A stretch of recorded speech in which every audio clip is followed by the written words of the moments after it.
बहुत बहुत स्वागत है आपका। Thank you very much for coming to the session if you want to speak English fluently. तो इस सेशन को आप मेरे साथ पूरा देखिए। इस सेशन में आपको समझ में आ जाएगा द रीजन कि आप फ्लुएंटली इंग्लिश क्यों नहीं बोल पा रहे हैं। When you here anybody speaking in English you understand everything, that means you already know English.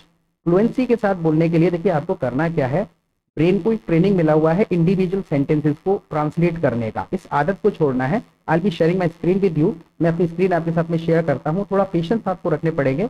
आपको इस सेशन को देखने के बाद समझ में आ जाएगा कि कमी कहाँ पर है। जब इंग्लिश आती है तो जुबान से क्यों नहीं निकल रही है, सेंटेंसेस माइंड में अचानक क्यों नहीं आते। ऑलराइट, तो एक शादी में जब हम किसी से गैदरिंग में मिलते हैं तो उसके कॉन्वर्सेशन का हम यहाँ पर एक रिहर्सल करेंगे, प्रैक्टिस करेंगे कि इस तरीके की कॉन्वर्सेशन को इंग्लिश में कैसे कहा जाएगा। ऑलराइट, ऐसा लगता है आपको कहीं देखा है। जब हम किसी से मिलते हैं रेंडमली, हम किसी के पास जाते हैं गैदरिंग में तो ऐसे ही कह देते हैं, ऐसा लगता है आपको कहीं देखा है। Getting my point? I think I have seen you somewhere. अब इसमें लॉजिक वाली बात क्या है, ऐसा लगता है आपको कहीं देखा है। इसके अंदर मैंने आपको कहीं देखा है, मुझे ऐसा लगता है, ये हमने यूज नहीं किया ना। हिंदी की हमें ये आदत है, तो हमारे ब्रेन को जो आदत पड़ी हुई है इंस्टेंटली ट्रांसलेशन करने की, इंटेंशनली हम नहीं करते, वो ब्रेन उस काम में लग जाता है कि उसने ये 5-7 वर्ड सुने, इन सारे शब्दों को ट्रांसलेट करना शुरू कर देता है और हम अटक जाते हैं। क्योंकि शब्दों को, हिंदी के सारे शब्दों को इस्तेमाल करके इंग्लिश का सेंटेंस नहीं बनेगा, और बाई चांस हम बहुत सोच समझ के बना भी डालते हैं तो फिर वो मीनिंग बदल जाएगा या फिर सेंसलेस सेंटेंस बन जाएगा। ऑलराइट, तो शब्दों को बिल्कुल ट्रांसलेट नहीं करना है हमें। लॉजिक पहले थोड़ा सा पाउज लेकर फीलिंग को समझना है कि हम एग्जैक्टली बोलना क्या चाहते हैं, क्योंकि 50% हम हिंदी गलत बोलते हैं। फीलिंग को जब आप समझ जाएंगे तो आपको ऑटोमेटिकली इंग्लिश में 10-12 सेंटेंसेस माइंड में आ जाएंगे कि हाँ यार, इसको कई तरीके से कहा जा सकता है। तो एक एक सेंटेंस को कई तरीके से हम बोलने की प्रैक्टिस करेंगे। Stay calm, stay connected, be patient. Alright, तो अगला सेंटेंस हमारे पास में है। और दूसरी चीज और है कि रिपीट करते जाइएगा, क्योंकि प्रोनाउंसिएशन का बहुत बड़ा रोल है। अब प्रैक्टिस करेंगे, बोल बोल के थोड़ा लाउडली बोलेंगे तो इन शब्दों की आपको आदत पड़ जाएगी। ओके, मैं भी यही सोच रहा था। अब देखिए एक कॉन्वर्सेशन है, I think I have seen you somewhere, लगता है कि मैंने आपको कहीं देखा है। अब दूसरा बंदा भी इसी लहजे में जवाब देना चाहता है कि मैं भी यही सोच रहा था। तो वॉज आई थिंकिंग, तो वॉज आई थिंकिंग यानी मैं भी यही सोच रहा था जो आपने कहा। तो वॉज आई थिंकिंग, देखिए इसका थोड़ा सा शब्दों का प्लेसमेंट आपको गौर से देखना पड़ेगा। तो आई वॉज थिंकिंग भी कहा जा सकता है, सो वॉज आई थिंकिंग, ये बिल्कुल करेक्ट और नेचुरल है। अब इसको अगर मैं ट्रांसलेट करने लग जाऊं, मैं भी यही सोच रहा था, आई ऑल्सो वॉज थिंकिंग, तो वो लिटरली ट्रांसलेटेड सा साउंड करता है और हर जगह पर काम भी नहीं करता है। तो आपको नेचुरली पता होना चाहिए कि कौन सी चीज को कैसे इंग्लिश में कहा जाता है। ट्रांसलेशन को बिल्कुल छोड़ना है नाउ। लेकिन याद नहीं आ रहा मैंने आपको कहाँ देखा है, लेकिन याद नहीं आ रहा मैंने आपको कहाँ देखा है। But can't remember, can't remember, याद नहीं आ रहा है, मतलब वो एफर्ट इसमें जता रहा है कि मैं कोशिश कर रहा हूँ। Getting my point? याद नहीं आ रहा, right. Can't remember where I have seen you, मैंने कहाँ देखा है। अब देखिए एक चीज और है, एक थोड़ा सा टाइम लेके सुन लीजिएगा। एक्चुअल में क्या है कि अक्सर लोग एक क्वेश्चन करते हैं, डिड का हम कहाँ इस्तेमाल करें और हैव का इस्तेमाल हम कहाँ करें, जबकि दोनों ही पास्ट के लिए इस्तेमाल होते हैं। तो एक थोड़ा सा रूल नहीं है, एक तो ये लॉजिक आप अप्लाई कर सकते हैं कि जो भी हिंदी की बातें हम ऐसे बोल रहे हैं कि मैंने कहा आपको देखा है, खाना खा लिया, सो गए, आ गया, चला गया, जिन जिन सेंटेंस में हम कुछ इंडिकेट कर रहे हैं हो गया, वहां पर हम हैव का इस्तेमाल करेंगे। और जहां पर हम कहते हैं कि बिल्कुल पास्ट है, बिल्कुल खत्म हो गई है बात, जैसे कि आया था, गया था, चला गया था, सो गया था, जहां पर हम था का इस्तेमाल कर रहे हैं वहां पर हम डिड का इस्तेमाल करेंगे। मैं दो एक एग्जांपल आपको देकर के बताता हूं। जैसे कि हमें क्वेश्चन पूछना है कि क्या आपको इनविटेशन मिला था। अब एक पार्टी है, क्या आपको इनविटेशन मिला था। अब हिंदी में मैंने ये सेंटेंस बोला, यानी कि मैं पास्ट, बिल्कुल एक्यूरेट पास्ट पूछ रहा हूं। तो did you get the invitation, क्या आपको इनविटेशन मिला था, तो डिड का इस्तेमाल किया है मैंने, did you get the invitation. एक दूसरा प्रेजेंट में पूछ रहा हूं मैं, थोड़ा सा उसको कंटिन्यूटी जताते हुए, क्या आपको इन्विटेशन मिल गया। दोनों ही बातें सेम है, क्या आपको इन्विटेशन मिल गया, तो have you got the invitation. दोनों डिफरेंस समझ आ गए कि जहां पर हम हिंदी में था का इस्तेमाल करते हैं, पास में था, उन सेंटेंसेस में आप डिड लगा सकते हैं। और जहां पर हम कंटिन्यूटी जता रहे हैं, क्या तुम नहा लिए, क्या तुम नहा लिए। अब ये वाला सेंटेंस है, इसमें था नहीं है, क्या तुम नहा लिए, तो हैव यू टेकन बाथ। क्या तुम नहाए थे, तो did you take bath. Got the point? तो डिड और हैव का इस तरीके से आप थोड़ा सा लॉजिक लगा सकते हैं, हालांकि हर जगह पर यूज नहीं होता है। बेस्ट तरीका अंग्रेजी को सीखने का यही है कि आप अंग्रेजी को मैक्सिमम सुनिए, और उसको समझिए। और उसके लिए बेस्ट प्रैक्टिस यही है, I have uploaded around 47 videos, 47th video होगा शायद ये आज का। जब आप डे 1 से देखना शुरू करेंगे ना, तो आप 10-15 वीडियोस देखेंगे तो आपको लिटरली समझ में आ जाएगा the major difference between translation and natural English. तो इस सेशन को पूरा देखने के बाद पहली बार अगर आए हैं तो सब्सक्राइब जरूर कर लीजिएगा, क्योंकि रोजाना एक सेशन हम अपलोड करते हैं और सारी के सारी नेचुरल सेंटेंसेस होते हैं, इसी प्रकार के कॉन्वर्सेशन होते हैं, काफ़ी ज़्यादा हेल्पफुल होंगे टू इम्प्रूव योर कम्युनिकेशन। और सारे ऐसे सेंटेंसेस हम इस्तेमाल करते हैं जो कि आप अपनी डेली कॉन्वर्सेशन में यूज़ कर सकते हैं। तो काफ़ी ज़्यादा हेल्पफुल है सेशन, छोटा सा बटन है दबा दीजिए please. Thank you very much. और सेशन को पूरा देख के फीडबैक जरूर दीजिएगा कि किस प्रकार का ये सेशन लगा आपको, फ्रूटफुल था, यूजफुल था आपके लिए, नहीं था। Alright, let's get back to it now. अगला सेंटेंस हमारे पास में है, आप कहाँ से हैं, but I can't remember where I have seen you. याद नहीं आ रहा है कि कहाँ देखा है आपको। I can't remember where I have seen you, थोड़ा सा फील भी भरना पड़ेगा। आप कहाँ से हैं, अगर बिल्कुल बेसिक सा क्वेश्चन है, आप कहाँ से हैं, आप थोड़ा कॉन्वर्सेशन को बढ़ाते हैं आगे। वेयर आर यू फ्रॉम, आप कहाँ से हैं, वेयर आर यू फ्रॉम। अब दूसरा बंदा रिप्लाई कर रहा है, आप वही बंदा एक और क्वेश्चन पूछ रहा है, आप दुल्हन के रिश्ते में क्या लगते हैं, आप दुल्हन के रिश्ते में क्या लगते हैं। What's your relation to bride, what is your relation to bride. Bride मतलब दुल्हन है, व्हाट इज योर रिलेशन, आपका क्या रिलेशन है टू ब्राइड, ब्राइड से यानी दुल्हन से आपका क्या रिश्ता है। शब्दों को अगर हम लिटरली देखेंगे तो शब्द बदल जाते हैं, कभी शब्द कम यूज होंगे, कभी शब्द ज्यादा भी यूज हो सकते हैं एग्जैक्ट फीलिंग को एक्सप्रेस करने के लिए।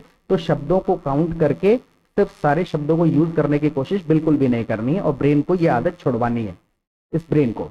Now the next sentence is, हम उनके बहुत नजदीकी रिश्तेदार हैं। What is your relation to bride, आपका दुल्हन से क्या रिश्ता है। What is your relation to bride, बंदा रिप्लाई कर रहा है, हम उनके बहुत नजदीकी रिश्तेदार हैं।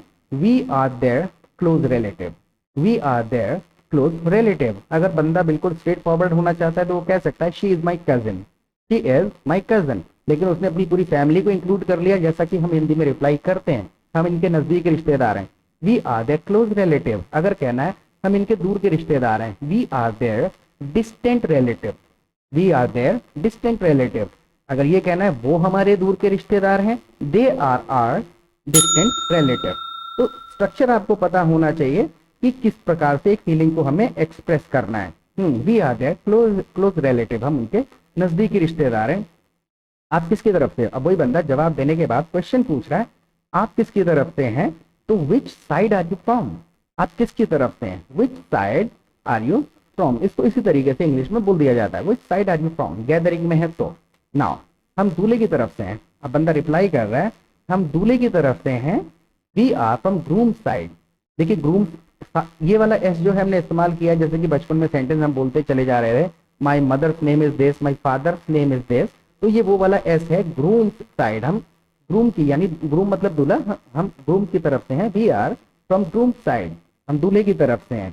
नाउ द नेक्स्ट सेंटेंस, आप क्या करते हैं, बिल्कुल बेसिक था, फिर वो और थोड़ा सा कॉन्वर्सेशन को बढ़ाना चाह रहा है।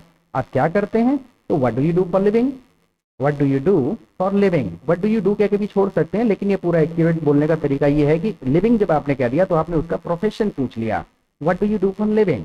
ये बेसिक सा क्वेश्चन है, इसके कई सारे आंसर हो सकते हैं, 5-7 आंसर हम समझते हैं कि कोई डिलीवरी बॉय है, मैनेजर है, अपना बिजनेस चला रहा है, बिजनेस शुरू करना चाहता है, पढ़ रहा है, कुछ भी नहीं करता है, तो ये सारी चीज़ों को हम कैसे रिप्लाई कर सकते हैं। सपोज ये क्वेश्चन आया है, what do you do for living.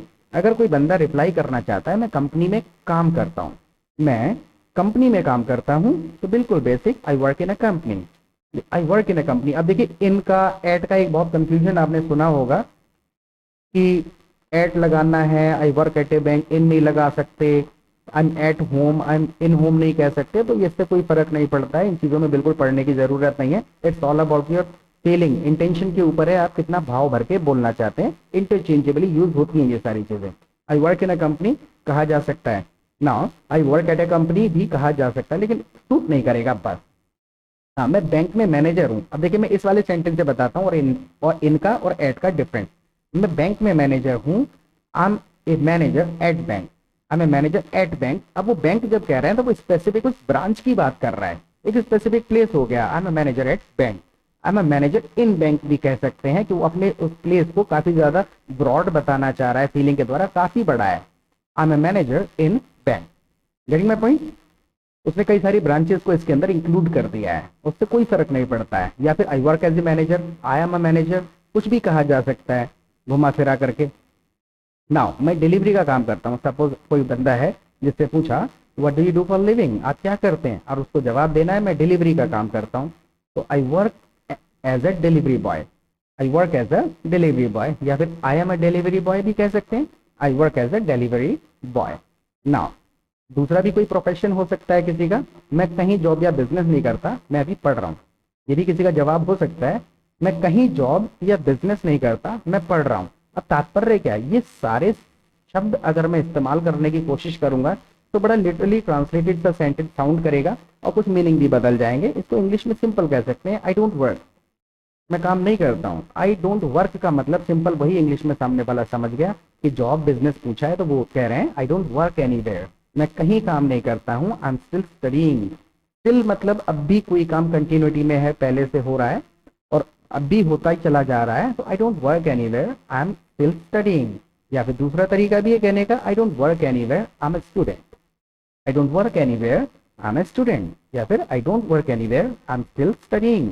Now कोई बंदा ये भी कह सकता है मैं खुद का बिजनेस चलाता हूँ, मैं खुद का बिजनेस चलाता हूँ। अब देखिए बिजनेस की जगह दुकान मकान बताता हूँ मैं क्या क्या। मैं खुद का बिजनेस चलाता हूँ, I run my own business, I run my own business. दूसरा तरीका है I have my own business, ये भी कह सकते हैं I have my own business. Suppose किसी का ग्रोसरी स्टोर है, परचूनी की दुकान है, वो कह सकता है I have a grocery store, I have a general store, I run my general store, I run my grocery store. पता ये होना चाहिए कि रन भी यूज कर सकते हैं और हैव भी यूज कर सकते हैं। Getting my point? तो बिल्कुल लिटरल ट्रांसलेट करने की जरूरत नहीं है कि सारे शब्द हिंदी के यूज करें हम। नाउ मैं बिजनेस शुरू करना चाहता हूँ। अब एक बंदा बेचारा है जो कुछ करता ही नहीं है, अभी वो अपना एक सजेशन दे रहा है, कह रहा है अपना जवाब में कि भाई मैं बिजनेस शुरू करना चाहता हूँ, I want to start a business. बिल्कुल बेसिक सी चीज़ है, कुछ करना चाहता हूँ तो आई वॉन्ट टू, और क्या करना चाहता है, start a business, I want to start a business. अब ये जो दो सेंटेंस है लास्ट पे, ये बहुत इंपॉर्टेंट है, सीख लेंगे तो मजा आएगा। नाउ फिलहाल मैं कुछ नहीं करता, फिलहाल मैं कुछ नहीं करता, अगर मैं कुछ भी नहीं करता फिलहाल पे इसको टाइम पर एम्फेसाइज करना है, ये वाला जो फिलहाल है, फिलहाल में मैं कुछ भी नहीं करता हूँ, I do nothing as of now, यानी कि फिलहाल की ही बात कर रहा हूँ, आगे भी कर सकता हूँ या पहले भी करता था लेकिन इस समय नहीं करता हूँ। I do nothing as of now, फिलहाल में मैं कुछ भी नहीं करता हूँ। और इसके बाद इन दो सेंटेंसेस को कनेक्ट करेंगे, उसके बाद में साथ में वो जोड़ भी रहा है एक बात इसके अंदर, मैं बिजनेस शुरू करने की जुगाड़ में हूँ। ठीक है, फिलहाल में मैं कुछ नहीं करता, I do nothing as of now, मैं बिजनेस शुरू करने की जुगाड़ में हूँ। अभी जुगाड़ में अगर वो है कोई बंदा तो बिजनेस की जगह कुछ भी काम बदल जाएगा लेकिन फॉर्मूला वही रहेगा, structure. I am looking forward to start a business, I am doing nothing as of now but I am looking forward to start a business. I do nothing as of now but I am looking forward to start a business, यानी कि forward, looking forward to का मतलब ये है कि आप कुछ ना कुछ पहले तैयारी कर चुके हैं, प्रिपरेशन हो गया है, आधा काम हो चुका है। कहने का तात्पर्य ये है कि बिल्कुल आप उसके लिए तैयार बैठे हैं। I am looking forward to, यानी कि बस अगले स्टेप करने ही वाला हूँ, looking forward to start a business. Alright, अगर आप फ्लुएंटली बोलना चाहते हैं तो आपको सिचुएशनल इंग्लिश सुननी पड़ेगी।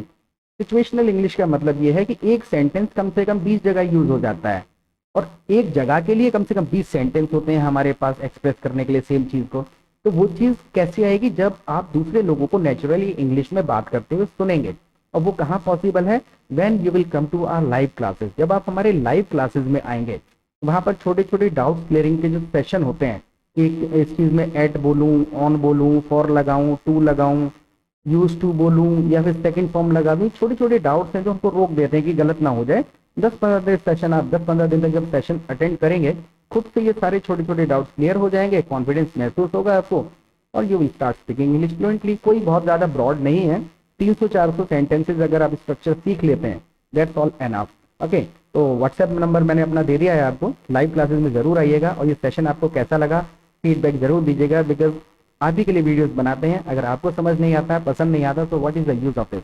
ऑलराइट, तो काफी प्रेशियस है आपका फीडबैक हमारे लिए, और सब्सक्राइब ना किया हो तो जरूर कर लीजिएगा। कल दोबारा मिलेंगे एक नए सेशन के साथ। Till then take care of yourself, bye.